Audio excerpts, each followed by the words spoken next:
आप पागल हो क्या?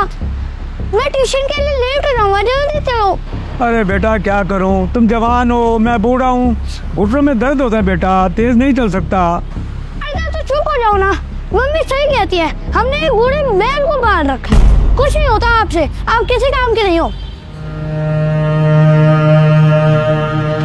चलो आप रुक क्यों गए, चलो ना। हाँ ठीक है बेटा, चलो चलो चलो।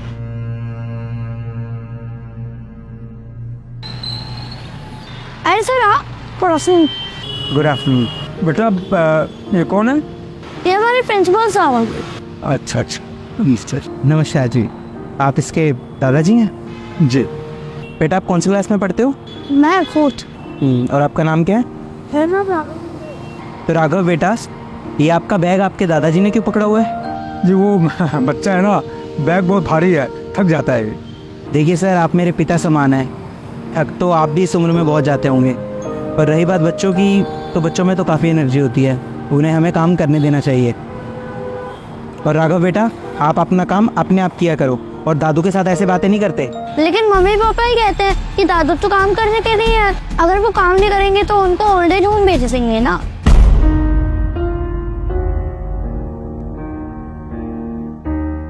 तो इसलिए मम्मी पापा बोलते हैं कि घर के सारे काम दादू से ही करवाया करो। बेटा कल आप अपने मम्मी पापा को लेकर स्कूल में आओगे। लेकिन सर पेटीएम तो नेक्स्ट मंथ है ना। मुझे पता है पेटीएम अगले महीने है, लेकिन मैंने बोला ना कल आप अपने मम्मी पापा को लेकर आओगे। Okay sir. Now go. चलो ना तो। हाँ बेटा चलो।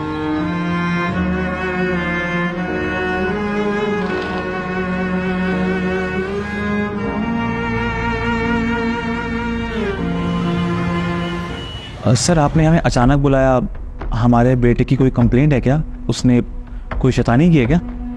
नहीं नहीं, राघव ने कोई शैतानी नहीं की है, मुझे आप लोगों से बात करनी थी, इसलिए मैंने आप लोगों को बुलाया। आप एक काम कीजिए, ये कुछ लिस्ट है, आप एक बार चेक कर लीजिए दोनों। सर ये किस चीज़ की लिस्ट है? दरअसल ये हमारे शहर में जितने भी ओल्ड एज होम है उसकी लिस्ट है। अरे सर ओल्ड एज होम की लिस्ट आप हमें क्यों दे रहे हैं? आप लोग चेक कर लीजिए जो ओल्ड एज होम आपको अच्छा लगता है, क्योंकि आप लोगों को जाना पड़ेगा ना वहाँ पे। अरे सर आप क्या बात कर रहे हैं, हम भला क्यों जाएंगे ओल्ड एज होम? क्योंकि आपका बेटा आपको वहाँ भेजेगा। राघव, बट सर वो ऐसा क्यों करेगा? अभी नहीं, कुछ सालों बाद की बात कर रहा हूँ, जब राघव बड़ा हो जाएगा तब वो आपको वहाँ भेजेगा ना। सर क्या मजाक चल रहा है ये सब? स्कूल में बच्चों को अच्छी बातें सिखाई जाती हैं और आप हमारे बच्चों को ये सब सिखाएंगे कि वो अपने पेरेंट्स को ओल्ड एज होम भेज दे? देखिए मिस्टर सिंह, स्कूल से ज़्यादा ना एक बच्चा अपने घर पर रहता है और वो अपनी सारी अच्छी बुरी आदतें, अपने संस्कार अपने घर से ही सीखता है।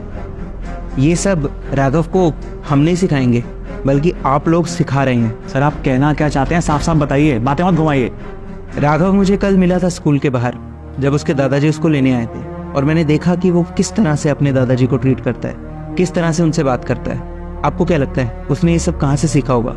आप लोगों से ही सीखा होगा ना। जिस तरह से आप अपने पिताजी के साथ व्यवहार करते हैं घर पे, वही सब राघव ने देखा होगा और वही सब वो उनको बोलता है। मुझे माफ कीजिए, लेकिन आप अपने पिताजी को क्या बोलते हैं कि वो एक बूढ़े बैल हैं। राघव को ये लगता है कि उसके दादाजी घर पर सिर्फ काम करने के लिए हैं, क्योंकि आप लोग शायद राघव के सामने यही बातें करते हैं कि अगर उसके दादाजी घर का काम नहीं करेंगे तो उनको वृद्धाश्रम भेज दिया जाएगा। शर्म आनी चाहिए आप लोगों को। एक माँ बाप अपने बच्चों के लिए ना पूरी जिंदगी लगा देते हैं अपनी, ताकि उनके बच्चे अपनी लाइफ में कुछ कर सके, सेटल हो सके।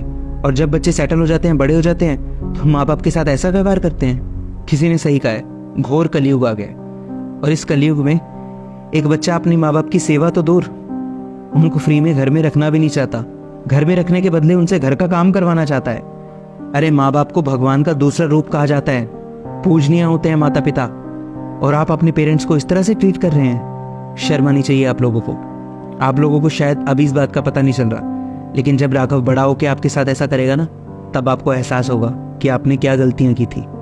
देखिए, मेरा ऐसा कोई इंटेंशन नहीं था कि मैं आप लोगों को यहाँ पर बुलाकर और आपकी इंसल्ट करूँ, लेकिन बुजुर्गों का जब मैं ऐसा अपमान देखता हूँ ना, तो मुझसे रहा नहीं जाता।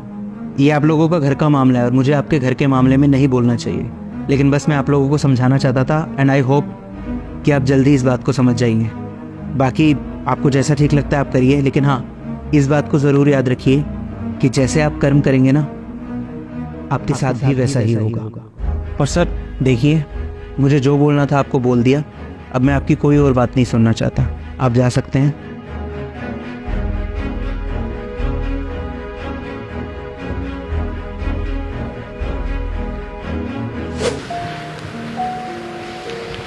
अरे बेटा, अरे अरे नीचे कहाँ बैठ गए बच्चों, ऊपर बैठो ना। अरे इधर आओ ना। पिताजी, आप हम दोनों को माफ़ कर दीजिए। हमसे बहुत बड़ी गलती हो गई है। हमने पूरी ज़िंदगी जाने अनजाने में आपको बहुत दुख पहुंचाया, और आज नौबत यहाँ तक आ गई है कि हमारा बच्चा भी आपकी इज्जत नहीं करता। हाँ पापा जी, हमें प्लीज़ माफ़ कर दीजिए। अगर हमने आपकी इज्जत की होती तो आज राघव भी आपकी इज्जत करता। वो इस तरह से आपसे बात नहीं करता। प्लीज़ हमें माफ़ कर दीजिए। जिस उम्र में बच्चों को माता पिता की सेवा करनी चाहिए, उस उम्र में हम दोनों आपसे काम करवा रहे हैं। कोई बात नहीं बच्चों, इधर आओ, आओ ऊपर आओ बेटा, आओ आओ, आओ।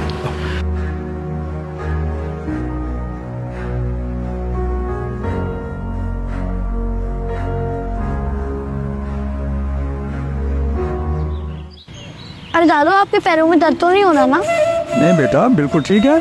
चलो मैं आपकी हेल्प करता हूँ, आपको लेके चलता हूँ। अरे चलो बेटा, चलो आओ।